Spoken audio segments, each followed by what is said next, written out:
जमलेल्या माझ्या कुटुंबातील बांधवांनो, बहिणी आणि मातांनो, उत्साह हा आहे,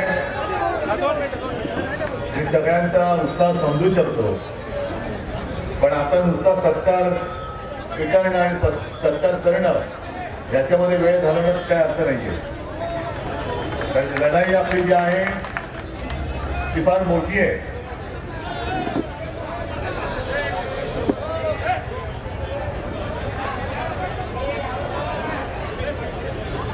लढाई फार मोठी आहे आणि मी सत्कार जरूर स्वीकारेन, पण ती लढाई जिंकल्यानंतर स्वीकारेन. आता जरा सर्वांना मी सांगतोय, थोडं समजून घ्या. अनेक जणांना सत्कार करायचे आहेत, फोटो काढायचे आहेत, हात पुढे द्यायचे, शाली द्यायचे. आता हात पुढे देऊ नका, शाली देऊ नका, आता पहिली मतं द्या. आणि सत्कार करायचाच असेल तर भरघोस मतं देऊन सत्कार करा. आज बऱ्याच दिवसानंतर या विभागात आलेलो आहे. तुम्हाला भेटण्याच्या आधी कोपरगावला होतो. वेळ होती 10:30. म्हटलं 10:30ला कोण लोक येणार, कारण एकतर सकाळ झाल्यानंतर जो तो आपापल्या कामात असतो. पण अशीच किंवा याच्याहून जास्त गर्दी इथं आहेच. 10-10:30 वाजता तिथे सुद्धा होती, इथे सुद्धा आहे. आपल्याशी बोलून आणखीन पुढे जायचंय. आपल्या लक्षात आलं असेल की या जाहीर सभा नाहीये. मी सर्वत्र फिरतोय.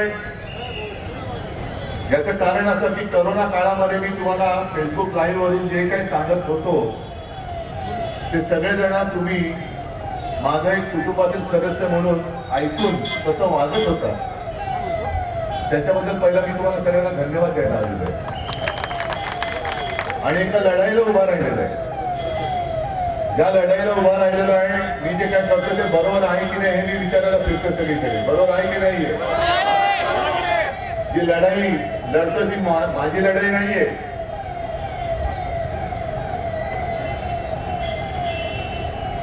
ही लढाई माझ्यासाठी लढाई नाहीये. मला काहीतरी व्हायचंय, मला अमुक व्हायचंय, मला तमुक व्हायचंय, नाही.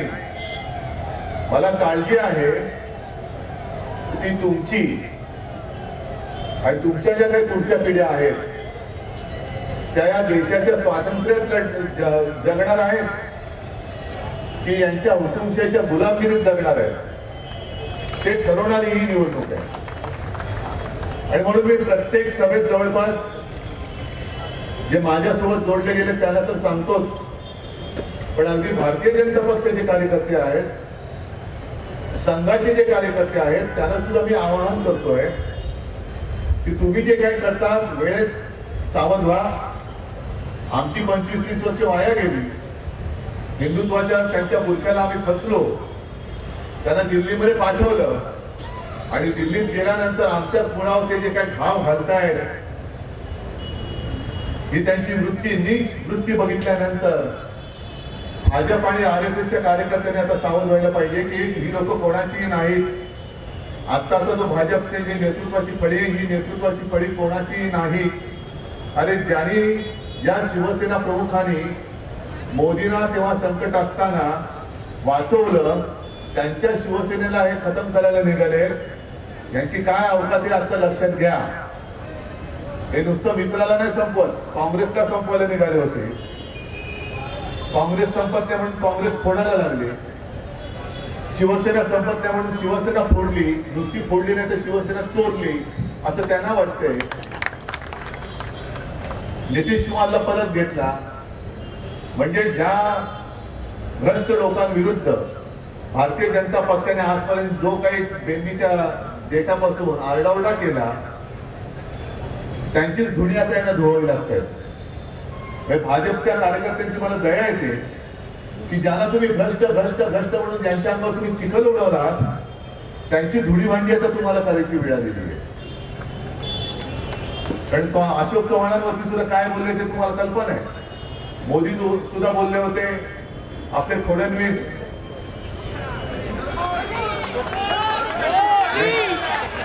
फडणवीस ना कारण ते नुसतं त्यांना फोडाफोडीतले धंदाच नाहीये दुसरा.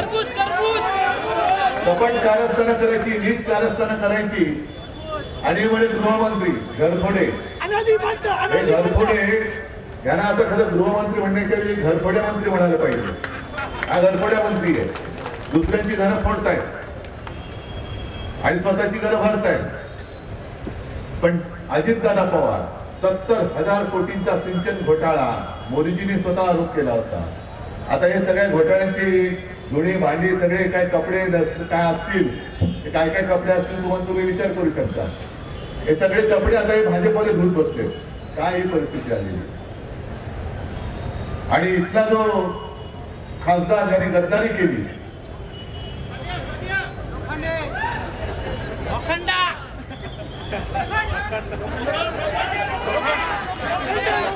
ऐकेल तुम्हाला, म्हणजे मी मगाच्या सभेत बोललो की आपण आधी भाऊसाहेबांना निवडून दिलं होतं, भाऊसाहेब चुकले, काँग्रेसमध्ये गेले, पुन्हा आपल्यात आले आणि आले ते नुसते नाही आले, काँग्रेस सोबत घेऊन आले. आज काँग्रेस आपल्या सोबत आहे, राष्ट्रवादी आपल्या सोबत आहे. आता सुद्धा मला इकडे काँग्रेसच्या लोकांनी सत्कार केला, राष्ट्रवादीचे लोक सत्कार करतात, मुस्लिम समाज सत्कार करतोय, वंचित समाज जे आहेत ते सत्कार करतायत. पण वास्तवने जे गेले त्यांनी कधी शिवसेना फोडण्याचा नाही प्रयत्न केला. या आरामखोरांनी शिवसेनेची गद्दारी केली.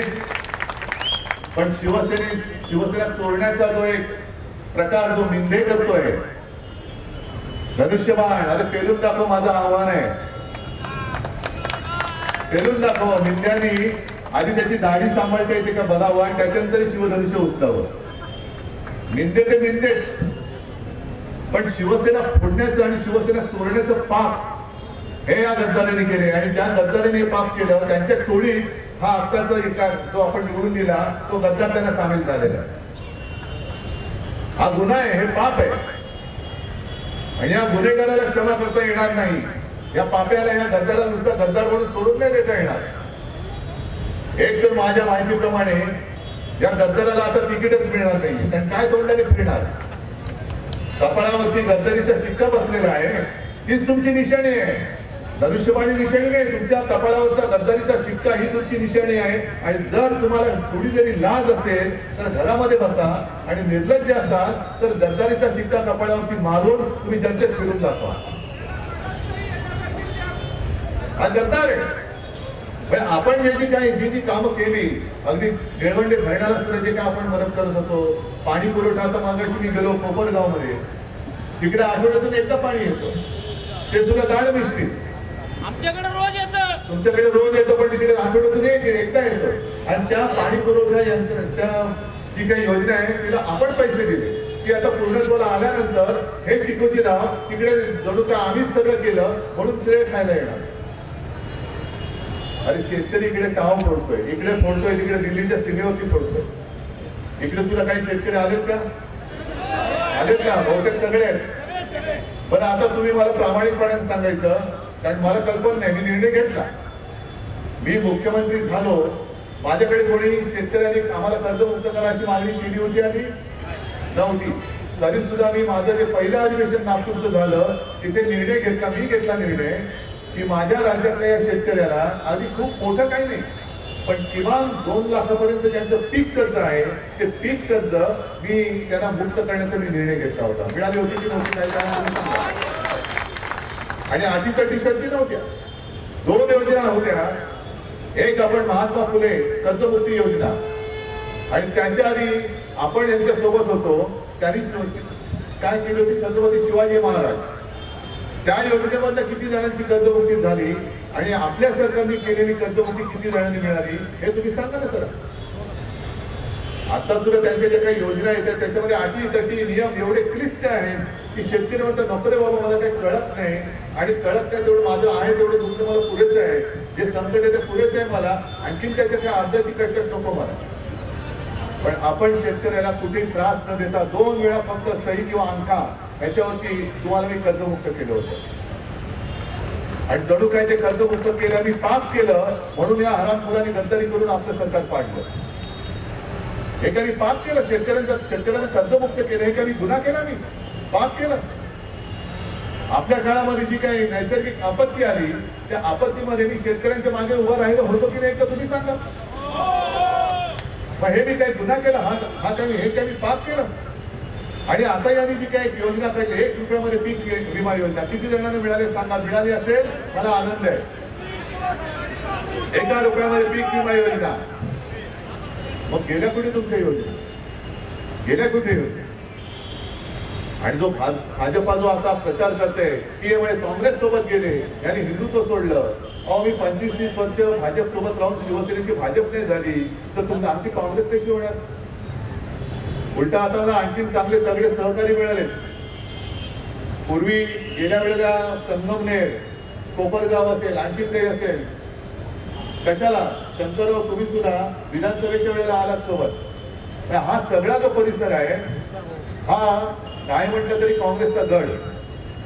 आणि या गडामधनं आपल्याला तशी मतं आघाडी घेऊ अशी नव्हती मिळत.